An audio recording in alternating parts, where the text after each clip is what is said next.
Christina, I could go to read that. Okay, so.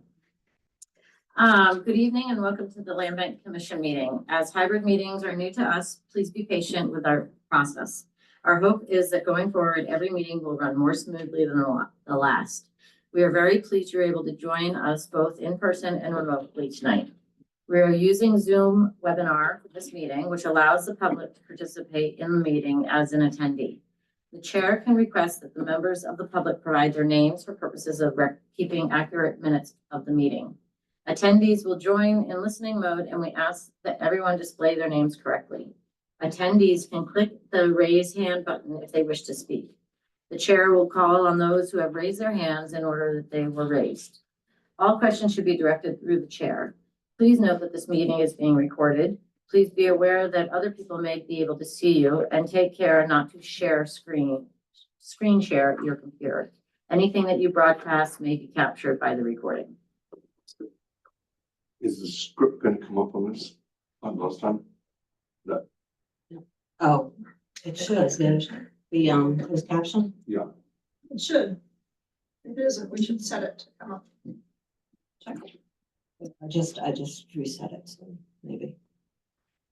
Okay, so I'd like to call to order the Nantucket Land Bank Commission regular meeting of April 22nd, 2025 at 4:02 p.m.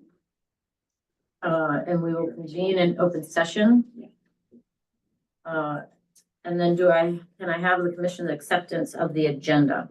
So looking for a move. Second. Now, do we have to do roll calls because everybody's here? Okay. Okay. All those in favor? Aye. Aye. Okay, that's the acceptance of the agenda. And now we have public comment and staff announcements. See, for staff announcements, it is Earth Day, so everyone, so let's celebrate. We don't have much to report this week. Business is normal as usual, and so I think we'll go to see if there's any public comment. Public comment online.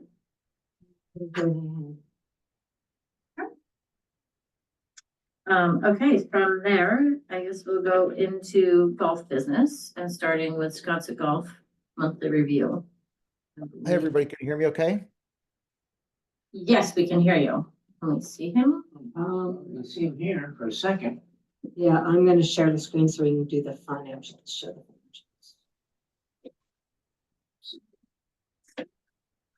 financials. Hard to move your chair. Okay. Okay, the floor is yours, Matt. Okay, thank you very much. Good afternoon, everybody. I realize I think this is my first virtual meeting in 3 years. I think I've made every one we've had, so I miss you this week. And Sean's off on, I guess the kids are on break from school, so he's off this week with them. Starting with Sconset, we have not opened yet. We open Friday, May 23rd. We will open the pro shop there on Monday, the 19th, to sell summer memberships and to finish our stocking and getting everything shipshape before we open for the year. And we don't sell memberships out of Maya Comet because it's easier to keep the accounting separate and to ring it in at the individual POS. So as we're getting the shop open and ready for the season, we start selling memberships, the summer memberships there, the Monday ahead of Memorial Weekend. So nothing to report on Sconset, just some off-season costs that we're bringing in under budget and better than last year. So kind of a quiet period there before the storm. We are working with the council on handicap accessibility, working on plans. We've toured this site last month. We toured this site with them about improving handicap access. That'll be probably a several month process by the time we get quotes and can pick up a contractor and take it to the land bank for approval. That's really probably an off-season fall project, but we started working on that. And that's basically it for Sconset at this time. Okay, so moving on to Maya Comet golf course review. Sure, my comment. March, when you look at March, you'll see that really there are two misses in March. One's on food and beverage and one is in golf shop revenue, which is year to date, that's really not so much March. The year to date golf shop revenue, we didn't have meetings in January, February, but that's really a timing issue of when we bill our members for their pull cart and bag storage. We used to bill them in January. What we decided to do is bill them when they return, and that's when we really collect it. So that's just a timing issue on that year-to-date $44,000 variance. On the food and beverage side, covers are off only slightly. You see there, it's less than 100 difference. What we're finding is our average check for lunch is $33.77, which is about $5 less than last year. Our dinners are almost identical, $41.32 versus $41.59. So our average check at lunch is off, and that's really pushing it. We don't know if there's a larger trend to it, but we have not lowered our prices per se. And we're adjusting expenses. As you'll see, our net impact bottom in the F&B department is actually better than budget, because as our sales are reduced, obviously our cost of goods sold trend down, but we're also cutting back on labor and other expenses to handle the offset in revenue. So we're going to keep our eye on it. It's probably too early to tell from just one quarter, the kind of the slowest quarter of the year, but we're paying close attention to it. Our membership at Sconset we're down 9 from last year that have moved off island. We have 345 members as of now. We might have another 2 or 3 or 4 drop by the time. 9 from last year, and probably about 50 in the last 4 years. So that's still holding strong. Our target for the year is a hair under $1.5 million in dues, membership dues, which also equates essentially to our maintenance costs on the golf course. So we actually kind of think of it as our membership dues pays for the golf course maintenance, and the rest of the revenue pays for all the other bills and provides capital reinvestment. But again, early in the season, we're watching expenses. We're getting ready for a busy year. In early May, we are going to be seal coating and striping the parking lot, as well as the turnaround area, the bag drop. So we'll have a couple of days where we push parking down the street or find some parking elsewhere for it. But it should be a slow enough time that won't create any issues. But getting into the financial part of it, excuse me, you'll see, we essentially book it on a cash basis. So when all the membership dues come in early in the year, that all hits. We don't amortize that monthly, but this is the negative cash flow time of year. But our NOI actual is below budget and slightly or a hair above last year, the negative NOI for the month of March. And same goes for the year to date. We're ahead of budget year to date. So still kind of a slow before the storm. Okay, great. Any questions on my comment? We'll go forward. And at the end of this topic, we'll have public comment. So we'll let you finish up with your warrant authorization. You have a warrant? That's on the capital, not. Do you have anything to? Do you have any comments? I didn't have anything on that. I didn't know if Nicole or Sean already sent that to you, Susan. Oh, yes, we have it. I think things are already approved. So are we ready should we vote on this? So do I have a motion to approve the warrant authorization for the cash disbursement for Michael? Motion to approve the warrant for the golf course. Second that. All those in favor? Aye. Aye. Okay, I'll send that around for signature. As we're signing that, do you want to talk about your golf committee nominee recommendations with that? Sure. So we have, as you'll recall, we have 9 members of the golf committee on 3-year rotations. We have 3 that came up at the end of last year. One did not stand for renewal just for a time commitment. So we will have a vacancy, which we would like to fill with a female public golfer to keep the same kind of balance that we had before. And then we are renominating 2 incumbents for a 3-year term. One is Robert Kiss, who's a member, a seasonal resident, and one is Linda Lynch, who is a public golfer, longtime seasonal resident. And so, they've been great members of the board, have given us a lot of great input and feedback. And so I'd like them to stick around, and they've accepted my request with your approval. So we have 1 vacancy that we'll fill, and then we're renominating Robert Kiss and Linda Lynch. Okay, do you need a vote on that? I- Okay. Yes, actually we do. Yep. Make a motion to accept the nominating committee. Second? Second. Second, all those in favor? Aye. Aye. Okay, that's passed. Mhm. Do you want to tell us about your proposed changes to the bylaws? Sure. So as you all may recall, I think it was Chris Calvert, the consultant, had drafted and we had instituted a bylaws for the golf committee, and it was called the membership committee at the time. And the bylaws essentially were taken from what I view were taken from essentially Equity Club, a member-owned club model, where the membership also oversees the business and financial affairs of the golf club.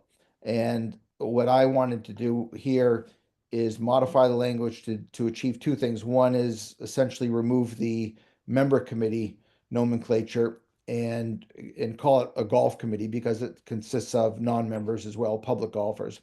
And then also remove some of the provisions that are more financial governance related that really don't apply here. Those are issues, those are items that are under the purview of the land bank through management. So just those 2 tweaks really in scope of member financial oversight, and then again removing the member reference and making it a overall golfer reference. I mean, Makes a lot of sense. Mhm. And so I make a motion to approve. the motion to approve in a second. Can I just comment? That Matt really seems to have his finger on the pulse wherever you are, what we're looking at. And I really appreciate him listening to the commission and the public. And I rarely hear anyone complain about my comments. Thank you. I just have 2 comments, Matt. There's one, out of all the places that you've made changes on that, there was one that was missed, so there's a member comment in there. And then there was, Oh, we fixed that. you fixed that? Yeah. And then the other recommendation I was gonna say was that in there, you refer to owner and manager, and you might want to just define who owner and who manager are.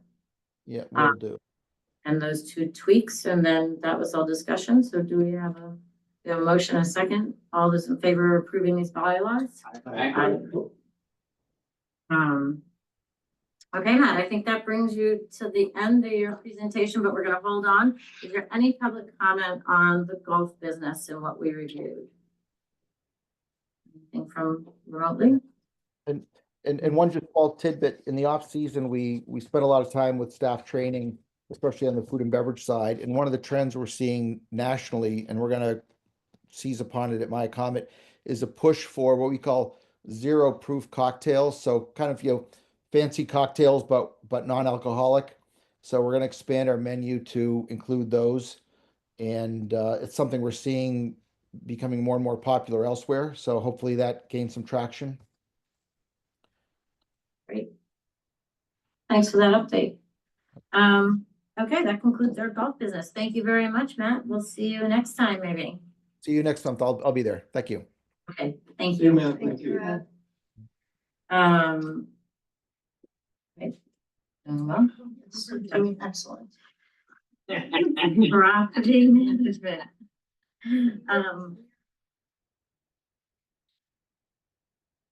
Okay, Jeff can be here in person, which will be at the next meeting. okay. So that's gonna be tabled. So we'll move it right into deconstruction of buildings, remain and preservation trust proposal. And just to give a little bit of an intro for this, Fiona Gonzalez should be online Just and. made her a panelist, and Rachel Hobart is online too, she. Yeah. A panelist as well. Should she be a panelist? Yep. So we can make them both panelists. In addition, you all have a printout of what was included in your meeting packet. In case Fiona wanted to reference that. So this was also in your meeting packet. And she's going to give a little bit of an overview about building deconstruction and what Remain is considering on the island. And then I can talk a little bit about, some of the conversations we've had and what properties we're thinking about. And as you can see, Cecil is here as well from Remain, and Mary Bergman from the Nantucket Preservation Trust, who is also very interested in seeing this type of reuse recycling program on the island. So Okay, so you're not presenting, we're gonna see it up here? Correct. there's That's Virna. usually invite the person to the table. Yeah. Virna is presenting from New York, I believe, today. I am. I'm so sorry I couldn't be there in person. I'm visiting family this week, and so I'm doing the presentation on Zoom. So thank you for accommodating me that way. And I wanted to thank everybody for letting us speak today, especially on an Earth Day. Wishing you all a happy Earth Day, and my congratulations to the Land Bank for your accomplishments and everything you've done to save endangered landscapes. I will say that island wouldn't be the same without you. I'm Virna Gonzalez, Program and Marketing Manager for Remain, and thank you so much, Rachel, for the introduction. I'm joined by my Executive Director, Cecil Barrett Jensen, and Mary Bergman from Preservation Trust. So our projects as of late have been rooted in a strong commitment to advancing salvage and reuse on Nantucket over the past couple years, with a number of meaningful accomplishments along the way, some of which I'll ask Mary to share with you shortly. But for now, and for your consideration, I wanted to briefly present two items. The first is a deconstruction assessment of a chosen land bank structure that may otherwise be demolished. The second is a potential partnership in deconstruction workforce training. I'll try to be brief and leave room for remarks, questions, and discussions if that sounds good to you. Okay, Carry on. great. And I hope you can hear me okay. We can hear you great, actually. Thank you so much. All right, thank you. So the first for consideration is the deconstruction assessment. Remain is offering to fully fund a building deconstruction assessment for a structure of your choosing to be conducted by Massachusetts-based consultants from Boston Building Resources. We call them BBR. BBR is a trusted partner of ours. They are a 501c3. They operate a successful reuse center just outside of the Boston area, and they bring a deep experience in deconstruction, salvage, and deconstruction training. So this proposed deconstruction assessment would be offered as a gift to help the land bank explore the potential of deconstruction over demolition by easing the first steps in a new initiative of this kind, because it would be quite new, and also removing the burden of sourcing to a trusted partner, a team person, a vendor. So this proposal would include a pre-assessment, site visit, along with an initial meet and greet with land bank representatives.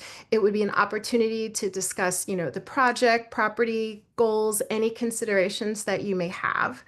So that's basically it. The second proposal, if deconstruction proves feasible and can move forward, we'd like to explore an additional opportunity for deconstruction workforce training. This again would be the same structure of your choosing, but also serve as a small hands-on training site for deconstruction workforce development.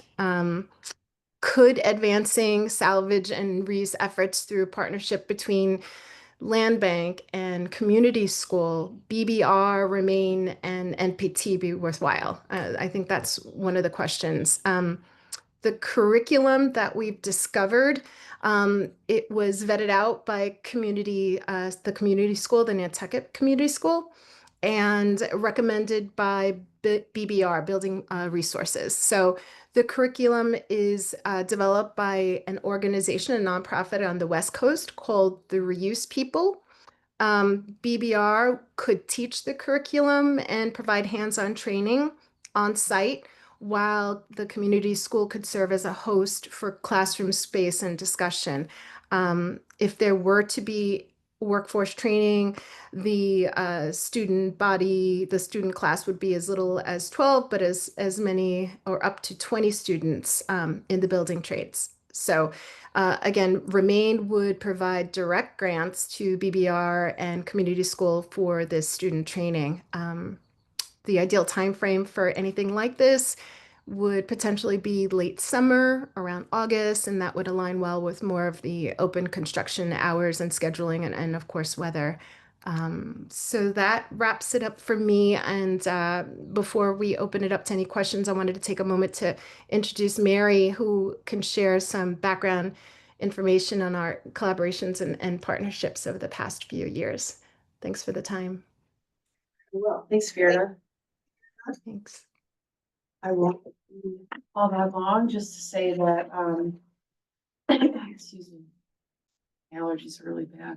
But Virna and Rachel and I and others have been talking a lot about deconstruction, which as a, taking a building apart as opposed to mechanical demolition is really part of Nantucket's history. The land bank has done a lot, and I really think I've seen it ratchet up in recent years with moving structures. And, instead of mechanically demolishing them, I remember though, years ago, Jesse taking me down a road where one of your properties that is sitting on the edge of a pond, and said we would move it, but we can't because of the way that these, the trees and all that has to go into it. So deconstruction is an interesting alternative, as it would allow more buildings to be moved and reused that are in those sites that are harder to access. I think too, we've really enjoyed talking to Rachel about the different ways in which reuse of building materials is conservation. It is part of that larger discussion of ecology and thinking about how all these things work together. As Virna mentioned last year, we've been working with Remain on these initiatives for, I don't know, maybe 3 years. We've been going back beyond that, working on our own or with us. Even I had some students from WPI looking at this with us to think about how we can recycle or reuse more buildings, because I think we all do understand that buildings do have to come down, even buildings that we wish could stay there. And I think when you look at the parcels that the land bank is going after in areas that are inundated by sea level rise, think about Washington Street in particular, creeks, just makes sense to start thinking about, is there another way that we can reuse buildings and see the land bank as a leader in that sort of conservation. So thank you for entertaining this proposal.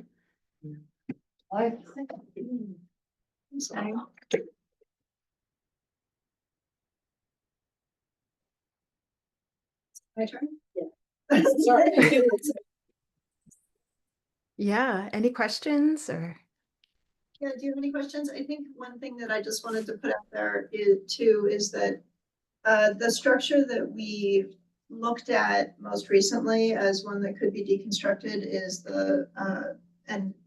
in this whole concept, if the commission's interested, is the one at 19 East Creek. It has no insides. It was basically gutted when we purchased it, but it has great windows, it has great doors, and it still has quite a bit of worthwhile wood as a component of the building. So it's really not able to be used in any way whatsoever or moved. So it's an interesting place to start and to maybe try out something like this. What's the address? 19 East Creek. Oh, okay. Yeah. It's an interesting place to think through how this could work. So Does anyone have any questions for Virna, Remain? Mary? So this is a one-time exploratory thing? Is that what we're doing? Yeah, yeah. Brianna, do you want me to jump in? I'm sorry. Yeah, please, Cecil, you're there. Yes, I thought, our thinking was that if we funded it first as a trial, it would be an opportunity for you to see if there's value, because the assessment will provide you with these are the things that have value that you could potentially could put out on the open market for sale or donation. And it would just give you a sense of what is possible in deconstruction. So by offering that to you is just a chance in the hopes that you see that it is a worthwhile endeavor and that you might continue a partnership with BBR and with Remain in the future as you think about what to do with buildings that you inherit when you purchase properties. And then the workforce training is I think critical because I think that builders out here would love to know what it takes to deconstruct a building rather than just demolish it. Frankly, I'm old enough, and I know many of you will remember too, a time when people used to deconstruct buildings and take parts of the buildings to the dump, and we all used to pick the doors and the windows and all the bits and pieces from the dump. So I know that it's a practice that we, thrifty people like us have endorsed for years. So is there a way that we could bring it back into the training so that more business owners, construction business owners see the possibility of the value, the actual dollar value, plus the intrinsic value to the community of taking these pieces out before they end up in the dump? I add something to that on the training thing that I didn't Yes. address. And if I can jump in too, there's one other element in this. We've been learning a lot over the years about deconstruction companies per se, and the efficiency of them once the training is hands-on and they have workforce experience. The deconstruction is reparable to what goes on in demolition. It doesn't take too much longer, is what I'm trying to say. Something that would take, knock it down up front and then pulling and throwing everything out. That timeline versus deconstruction is only about a couple of weeks difference. And in the grand scheme of things, once you're efficiently trained, that's more worthwhile and more cost effective. So training, like Cecil explained, is definitely something that can help advance this and make it more efficient for everybody, from harvesting, distribution, and sourcing internally. There are 2 construction companies right now that are interested in deconstruction, so there is really a small capture of workers that could potentially be part of this training if we wanted to move ahead together. I also just want to briefly say that the people in my world, in the preservation world, they do this. This is what happens when you repair an older structure. You are taking pieces of it apart. You are putting them back together. So I do think there's a little bit of a misconception that nobody on Nantucket knows how to do this. This is what people's fathers and grandfathers and great grandfathers have been doing for centuries. I think there are some people who could use a refresher course, but I know that we have the talent here to do it.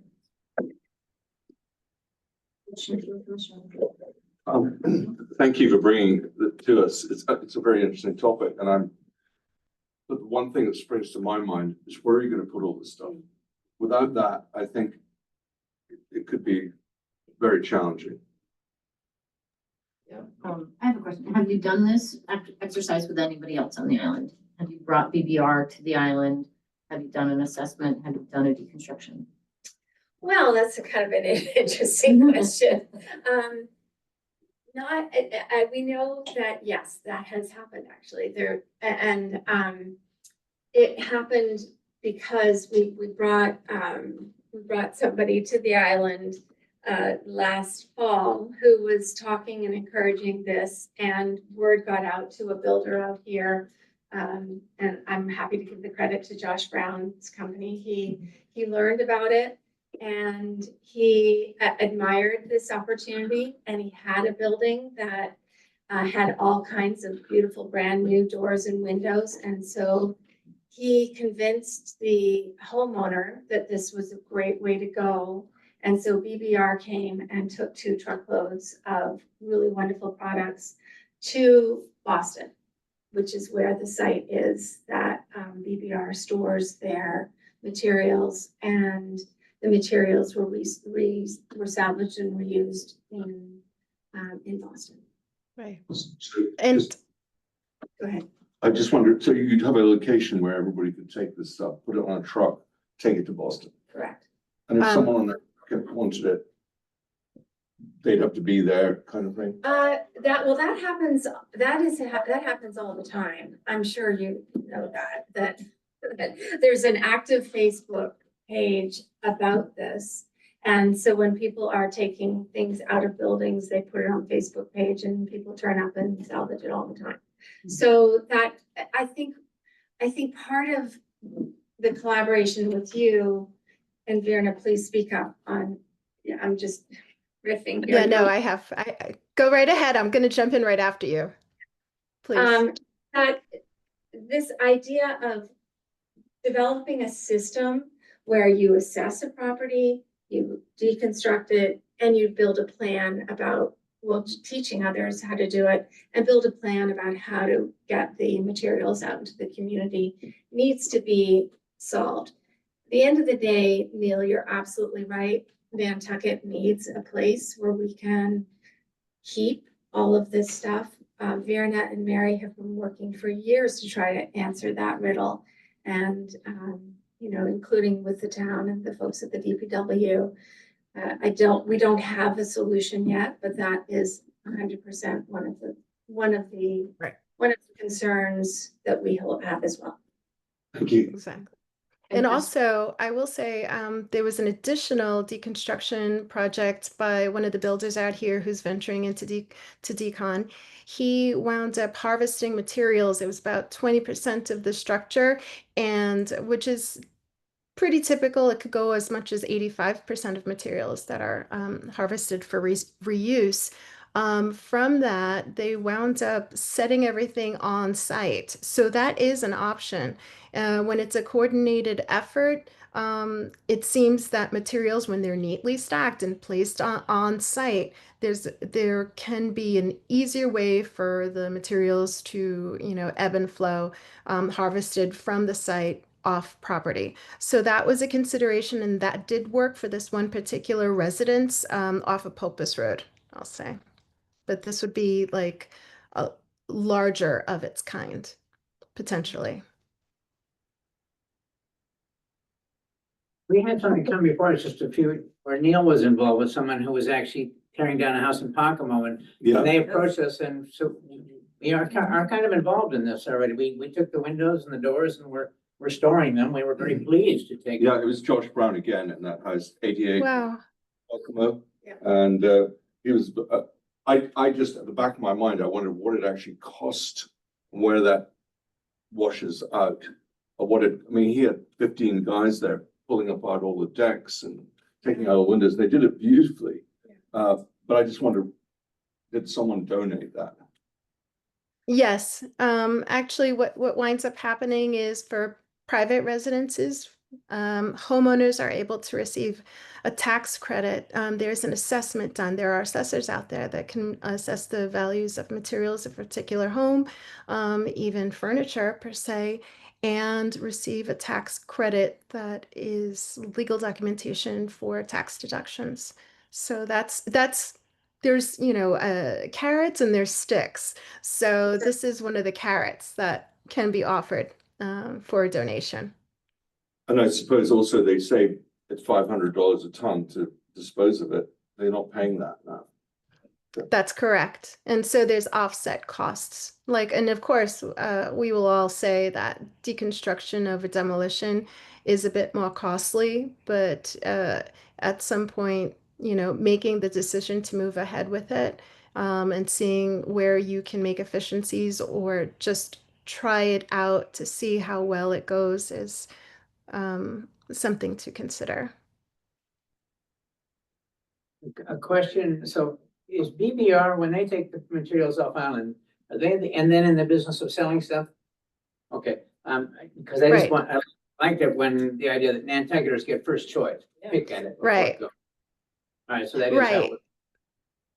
Yeah, Right. so Mark, essentially, the materials would try to stay on island is the basic thing. If there's anything that's still valuable and can be shipped off, that's when it could be done, is like after everything's been harvested and try to be distributed island wide first. That's admirable. Okay, so we have a proposal in front of us. Do we want the public comment first? Do we have any public comment? I still had a question, as you know, on the training aspect of it. So you're training contractors or our staff? Contractors. Probably Build- train your staff too. Okay. You could. Well, this would be more hands-on training on the how-tos, but I mean, who's to say there couldn't be more education on this side of things when it comes to admin area. But for this consideration, in part or in whole, the deconstruction training workforce is meant for those in the building trades that are already in the building business, and trying to take a different view, like a different lens towards deconstruction instead. So it's hands-on, it's the hammer, it's the lifting, it's choosing how and learning how to deconstruct wisely and safely. Just to add in, Virna, too, when we met with Virna and Mary earlier, Jeff Pollock was with me as well, and he was expressing a lot of interest in this idea and said that Tom is also facilities and structures, would probably be interested in participating in something like this. Well, I think the land bank's interests are very much aligned with this, because we rarely try to tear down the building. We do everything we can to move it, maybe not reuse Nice. it, but move it. So we're pretty much aligned already anyway. Carry on. So before we go to a vote to accept or deny the proposal, is there any public comment? There's none. Okay. Anybody else have any comments from the commission? Or anything more that you'd like to understand about this proposal? Are we contributing any money would be my question, or is this all from the very generous Main Street? It was fully funded, the grant. Fully funded, Fully funded. Fully funded. the first time. The exploratory.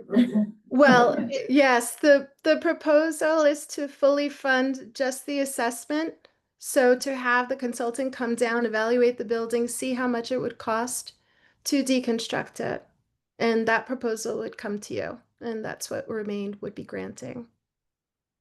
So it's that assessment piece and then potentially workforce training. It's an interesting way to at least find out more information about options for a property that we really don't have a lot of options for right now. I'd like to make a motion to approve, accept this kind proposal. I'll second. Okay. Any other questions? All those in favor? Aye. Enthusiastic guy. Thank you for the opportunity. Thank you so much. Well done. Thank you. Yeah, Thank you this- all. Interesting. Yeah. I hope can see this in the future, that it works. Yep. And I hope you get a number of contractors to jump in, because that will prove the success of it. Right, thank you. That's Thank you all. Thank you. Take care. Thank you very much. Thank you, thank you. Thank you. Okay, we're gonna go on to regular business. Review annual town meeting Okay, warrant. You want that on the screen? sure, that would be great. So Eleanor went through the annual town meeting warrant and picked out some things that she thought might be of interest to Land Bank. And nicely provided a summary of them. We can review them today. And if you have any questions, I can try and answer them. Eleanor can answer them. We can we can go from there. I think I have a couple little additions. Do you want to go to the slideshow part, so it'll get bigger? That'd be great. Get the mouse to work. There we go. Thank you. So hot topics, as we know, are going to be Article 13, which is the appropriation of $105 million for our island home. I think this is something that the land bank could definitely come up in a variety of different ways. And so we can further discuss that in executive session, but I would anticipate that you'll hear the land bank's name somehow mentioned in this discussion while on the floor. Can I just say, it's actually not 105, I think it's 125. Yes, It- it's 26. It is 126. 126, And growing yes. monthly. This is at the Yes. time. This is at the time of that, Okay. yes. So it is 126 at this point. And that's because they put in bids. They got the bids for the CM at Mhm. risk after, so that was the estimate back in December. Right. So, this will probably be a hot topic. It's gonna be called, obviously discussed, and we will see where that discussion goes. The next. Why is it that our name's gonna come up on this one? Well, we can talk about that in executive. Oh, okay. So for Article 14, is actually a really interesting one, the Tom Nevers Road Bike Path. This impacts the land bank in that we have a couple different areas where the bike path will probably come onto land bank property. There's one area in particular where I know they've been exploring, a bridge or some sort of berm. And so it's definitely likely that in order to make this happen, there will be land bank collaboration in terms of land and easements or things like that. I think everyone is pretty supportive of the Tom Nevers Road Bike Path, and we can see from we can see basically that it's probably something that is going to be very popular, I would assume. But that we will be asked to participate in some way going forward. Do you happen to know if our participation would be easement only or participating in construction and supplying the section that goes over our property? At this point, there have been no specific asks. Easement only. This came up a while ago when they were starting to look at it with BPAC and then PDC, and you know, because you're familiar with this. You all voted for option 3, I think. But they're like utility poles where they're gonna have to divert into inland.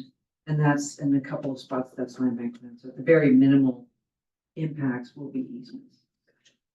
Especially if it's off-road, completely off-road inland. Right.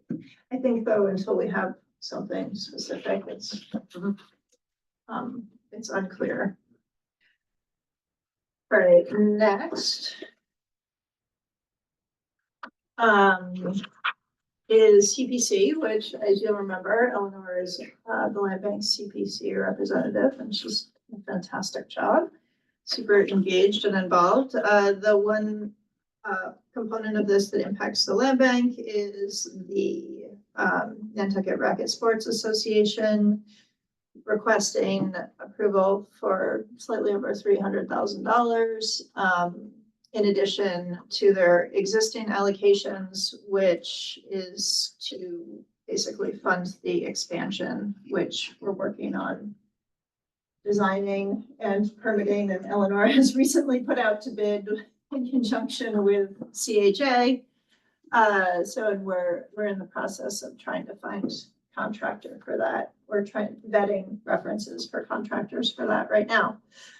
So that is the component that most impacts the land bank. 26 is the CPC appropriation. And then we skip over to some zoning articles, which are going to, they're not going to actually take any action on these. It's Article 41. Eleanor and I went and talked to Megan Trudell about this. She mentions in this summary, it's standard policy basically to convert open space parcels in the town overlay district to in town overlay district to R40, and in the county overlay or country overlay district to LUG 3. And so basically they were just proposing to do this standard process that they've been doing for years. And Eleanor reviewed it and basically said that there could be some conflicts with our existing property use and these changes in that it would create non-conforming properties. So we agreed that it makes more sense to keep the current zoning, and that will allow us to remain in compliance and continue to be in compliance going forward. Is that the same reason why they took no action? Correct. Yes, Will you be speaking on this on our behalf? I don't think We'll so. need to unless it's cold. Yeah, I don't think it'll be called. Yeah. I don't think it'll be called. I don't think. I put it in because it might, you know, but I. It would be super strange. open space parcels. That, okay, so that's exactly the problem. That's why- that's why. That's why there'd be non-conforming if they turned Right, into. okay. So, you know, and this harkens back to the fact that the land bank really used to have properties that didn't have buildings. And, you know, in the last few years, we've transitioned to having employee housing, and these are all properties that have buildings on them. And so these types of zoning changes are a little bit dated in that regard for us. Okay, so Article 52 is prohibiting pickleball in all zoning districts. I don't know if this will be called. Do you think it'll be called? Never know. You never know, right? This, we might just have to let it play out. Basically, the planning board and finance committee have said their motions are to take no action. But there does seem to be a bit of a hot topic in the community. It's about pickleball. The vineyard, they've had quite an argument with 6 different towns. Mhm. There were issues. Well, we So, had a person come and speak before us that I believe is gonna call this article from the exactly. new school. Yep. So it definitely could be called. We shall see. And our involvement is. Our involvement is purely only that we have pickleball courts and have a current expansion on the table. And so that's where we stand.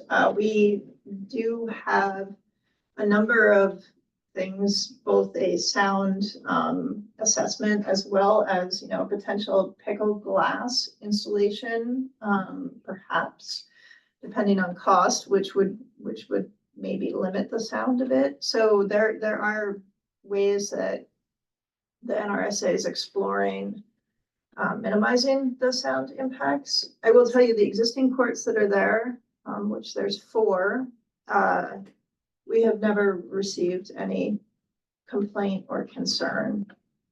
So when To these the questions noise. come up on town floor, who's gonna respond to them? Us or? Well, I suppose it depends if the Land Bank Commission would like to take a stance on this. If you'd like to take a stance, we could certainly decide to be pro or con pickleball. But the first line of speakers would be the racket club, whatever they call it, NRS. An RSA. I think we'll have to see where it goes. I have not actually seen them speak. Mostly they've let other people speak. But it would be interesting. I would not be surprised if Tom Dixon spoke on behalf of pickleball. If the commission wants to take a stance that we are pro pickleball and do not feel that this should be prohibited in all zoning districts, Great Harbor will speak because they have courts going in. I mean, it's outdoor recreation. It would be slightly hypocritical to say we actually don't like it. I mean, I totally empathize with people. I'd hate to have a pickleball court built next to my house, but hopefully strengthening the setbacks and, you know, a little more give and take like we have done with the, and whatever. NRSA. Thank you. But so I think it'd be, I think I would be against this personally. I wouldn't be against this, but are we gonna speak for, It's a very good question. it's the If question. you'd like to speak, I mean, we can certainly say that we could make the statement that we have not had any concerns regarding pickleball and that we are looking to explore sound issues with a, you know, basically with a study. But that maybe because we haven't had any issues, it does suggest that some level of buffer is effective. I would look into that. So we've Yeah. had no complaints. Mhm. Two, we have examined the requisite minimum distance between a pickleball court and nearest residence. Yep. And our existing and proposed pickleball courts will comply with those industry recommendations. I think the thing is that this is, and what we could say in regards to this article is we could say that, you know, if we wanted to make a statement, we could say that it shouldn't maybe be prohibited in all zoning districts, right? That's like very black and white, but perhaps that there's limitations. Doesn't the article deal with future construction of these pickleball courts? We have future construction proposed from the NRSA at this time. Oh, yeah, okay. I thought that was Yes. over the phone. Until it is built. You have to pull a building permit before. Yeah, I know. Like you have to have a plan filed if it's a zoning change and if it's. We do not. So I think, Sorry, I just like what you just said, that, and we've had no complaints, so is this like picking a battle that's totally unnecessary? Well, you could also, if someone does call it and there's a, you know, back and forth debate, it's gonna be probably a minority of people who are very vocal about pickleball courts and the nuisance that they create. Because there are people who live near residences where people have built the pickleball courts in the back of a lug-free property. So they don't hear it in their home, but the neighbor does. That's not considerate. But I think when it comes to clubs and outdoor recreation for public use, that's a different thing. So the article could be, if someone calls it and there's a motion to take action, you could modify the article and say they should be allowed in where the use is a club, whether private or public. I think the question would be for me is to know that you want us to come up with something to say about this, and we can do that. If that's how the commission feels, that you'd like us to speak pro pickleball within the, basically the public use realm. Absolutely. And Okay, I just personally, I mean, we're investing, we're using public land for this. Yep. And again, there's no complaints. And, you know, where we obviously, it's an appropriate area to put it. Right. But I mean, I understand people in Monmouth don't like someone building one right beside their Yeah. house. And that's, I don't know who's sponsored this, but they might be in a The situation. planning board sponsored it, the select board sponsored it through the planning board, but then Really? because I think there were some concerns that were brought to them. Right. you know, Okay. In the Plus building, some people came and said, this is a problem. yes. Well, your verbiage that you just said about what you would say on town floor, I like that very much. So we're Just have to be facts, you know. you just have we're to- saying, yes, but we're not proposing this article. We're just giving this, but we need to have one speaker, someone that's gonna, we certainly can't all jump in and speak up at that mic. I certainly don't want to speak on the microphone, so. no, I think that's what they're saying is that if the commission wants them to have a prepared statement, the staff will prepare a statement that they'll share with us and one person will be designated to speak. I would be very much in favor of that. Make a motion to that effect or not? Or just- And I think you are gonna be, have Tom Dixon asking you to get up and speak, so. Okay. So I'd say be prepared for that. The one thing that I would, you know, I like sticking with the facts and I would kind of try to stay away from or recommendations.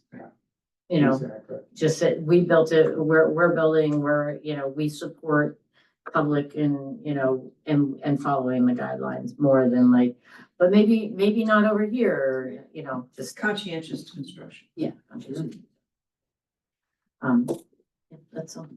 You don't need to vote for that, do you? Yeah, especially because, when you say there've been no complaints so far, there's people that can pick that apart and make it sound almost negative rather than positive, so. Okay. You can say that once, but don't make that your driving home point. Okay. We will come up with something to say about that. The amendment to the wetlands, chapter 136-2, 136-3 and -4. That's what was confusing me. I was reading that, trying to find the pickleball part. It's hard to find. Yeah. And I was just like, where does it say they can't play pickleball? is- Within 200 feet of wetlands. Within 200 feet of the wetlands, you cannot play pickleball. This basically is just expanding the buffer zones, and this probably won't impact us at all any more than it does already at this point. We're usually not the ones who are bumping up against these regulations that often, so. Wasn't this one that was just expanded from 50 to 100 within the last year, or is this I something? thought it was So too. Concom voted on theirs Yes. to, is this ratifying what their Yes. changes are? So this is ratifying? Is that the right word? I thought it went from 50 to 100. So what they did was they basically, it's about structures, so there's still a 0 to 25, there's no disturb, right? 0 to 50, you can build 50%. But you cannot have structures within 75 feet at this point. So they basically are backing everything out further, Right. and then this is approval of this, so. And this is just one change that Eleanor picked out. So this That is, one's filing, do filing. yeah, so this is just a piece of the puzzle that you're seeing here. But it's. Yes, they're backing everything up, It's just the Great Pond thing that jumped out at me, because we do certainly have, Maxi Pond. And right, and they're Other places just where- backing everything up, basically. It's 200 feet of a great pond, so that might be your confusion. This is So- just talking about a great pond. So Yeah, it's Great a highlighted Pond, bit. Great Pond would be my comic, Long Ponds, Sagaja. Not wetlands. No, but there are wetlands regulations as well that changed. I'm not crazy about this, but I don't know why we would take a stand. I don't, Yeah, like yeah, our boardwalk, would that, at Sacagawea, would that be? That's, Boardwalk in Sagaja. You couldn't, that one, are you saying, already would built that be? I know, We asking, built because like it. if we hadn't, would that be sort of thing? So this is not you can't do it. This is, my understanding of this is that basically you're going to require a permit and a waiver potentially, which is just different Yeah, than, it's not allowed by right. exactly.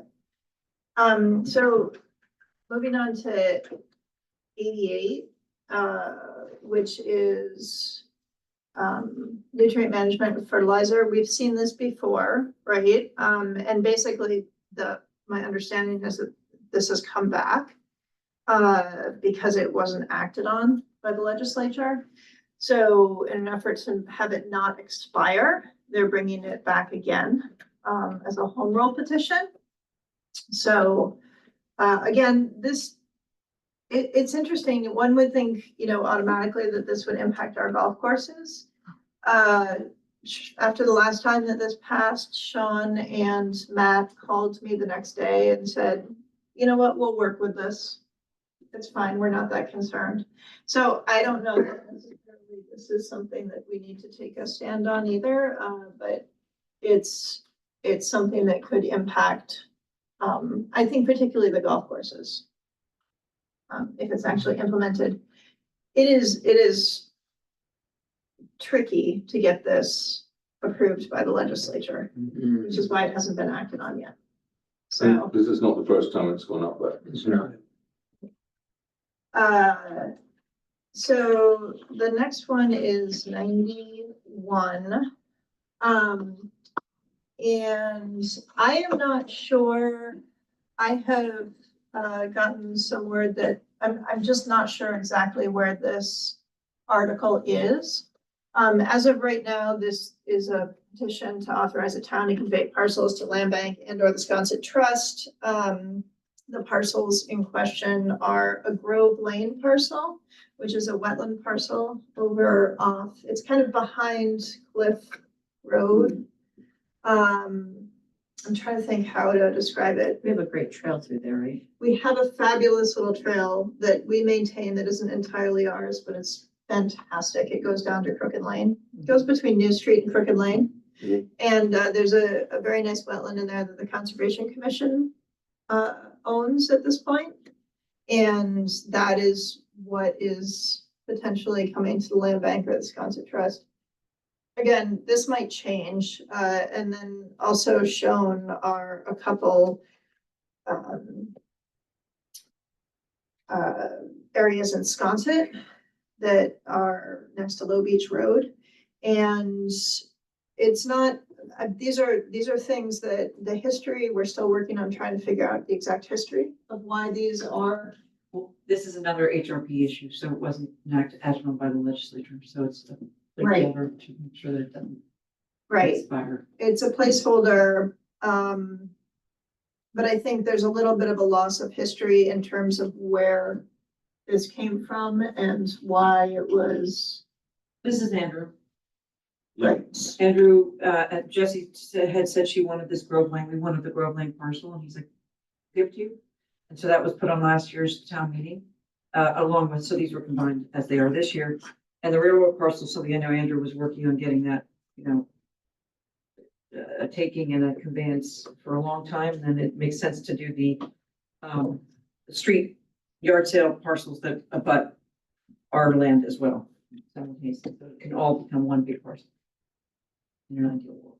Right. So anyways, I'm not, there may be a shift in thought on this one. My ignorance, what's the definition of placeholder? Because this was on last year's town meeting and was approved. But it wasn't acted on by December 31st, 2024 by the legislature, so it could ostensibly, it's expired per se, so they need to re-up it, basically. So every year at the town meeting, it needs to be reapproved if the legislature has not taken action. In the instance of home rule petitions. Can I ask why they don't approve it when the will of the voters in a particular county said we want to do this? Or is that a whole nother subject? I think, yeah, but I do think that I did hear that, I think it's hard when towns have lots of home rule petitions coming up to the legislature. They have a lot to do, and then when towns come up with all these additional home rule petitions, I think it's more. And I heard that there was some negative feedback about the quantity of home rule petitions from Nantucket. There's no doubt about that. And if you wish to bring it up, I have Julian Sear on the judge's stand for Daffodil, so you may approach him with that question. Yeah, I mean, I still. A vote's a vote. You vote to do something as a community, you push it to the next level. But they know best. I'll leave it at They run out of time, I think, in their Yeah. schedule to Yeah. even look at them. out of time. No. It's like the Supreme Court. This is You wanna gonna, do this is something? gonna be a priority, this is Yeah. right, legislation for them. They're so busy, I'm sorry. They're gonna be dealing with slightly more important things, I think, Oh, when they get to this. right. So anyways, I think, we shall see if this actually is even, it might be pulled or not, I'm not sure. And who would be making that determination? Yeah, I think probably, select board and perhaps town administration. So, last but not least is Article 93. Which is the real estate acquisition and conveyance of commercials abutting Tom Nevers Road. And This is sort of back to our bike path. And I think this also, Eleanor, what's your feeling on this? Do you think this is going to even be called? I don't know. I think people in Tom Nevers might have some confusion about how it's gonna impact their property. Yeah, I think people are generally very, very pro bike path in Tom Nevers. And I think at this point, people are willing to do just about anything to have it happen. So this is really about parcels that are abutting Tom Nevers Road. I think. Yeah, Who knows? who knows? You never know. But anyways, so that's a Then short we're still summary. there at the end. You know, it's still one of the. Right, the very last, this is I think the people be stick around for short-term rental. very end. So that's the last but not least of the annual town meeting articles, which might impact the land bank. And we hope to see everyone there. Sorry, when is town meeting? May 3rd.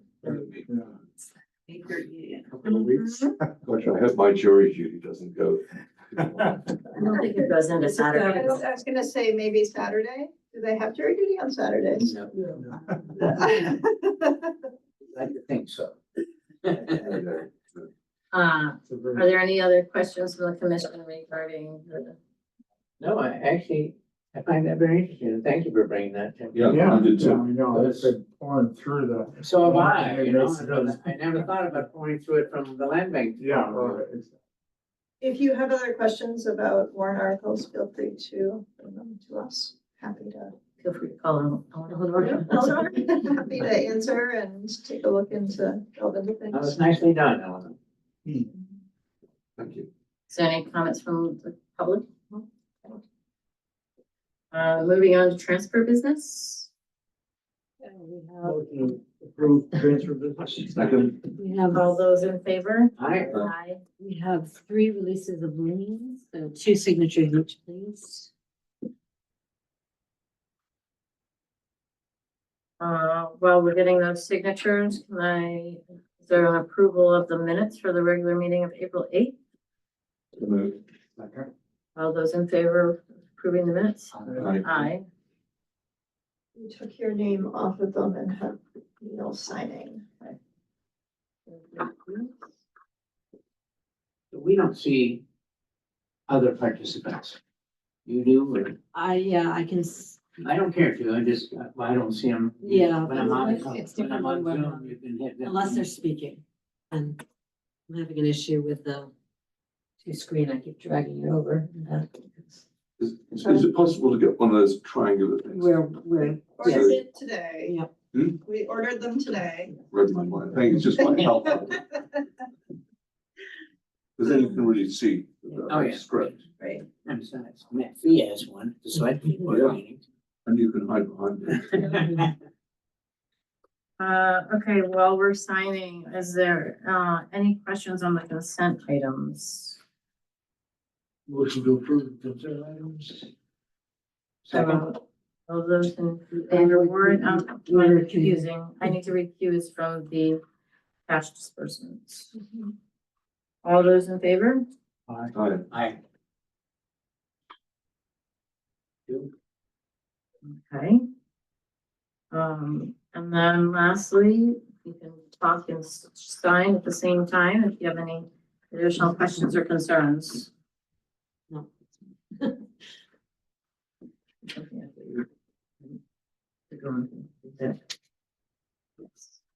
I have no additional concerns.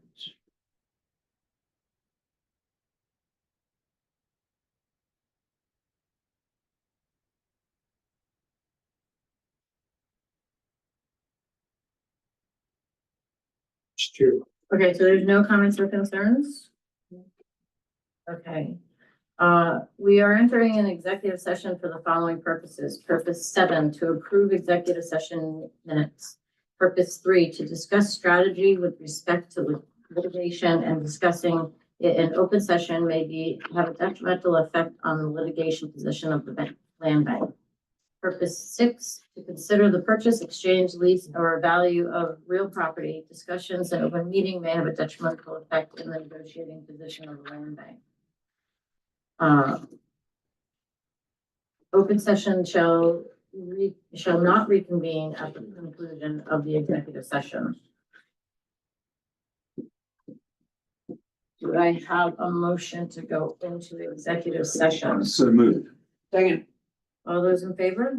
Aye. Aye, okay. We're Okay, gonna so give Susan some time to get situated. It's a couple minutes to shut down the recording and restart the recording and make sure the room is closed and ask everyone to leave. Shut it down and. Just ending for everybody that's listening.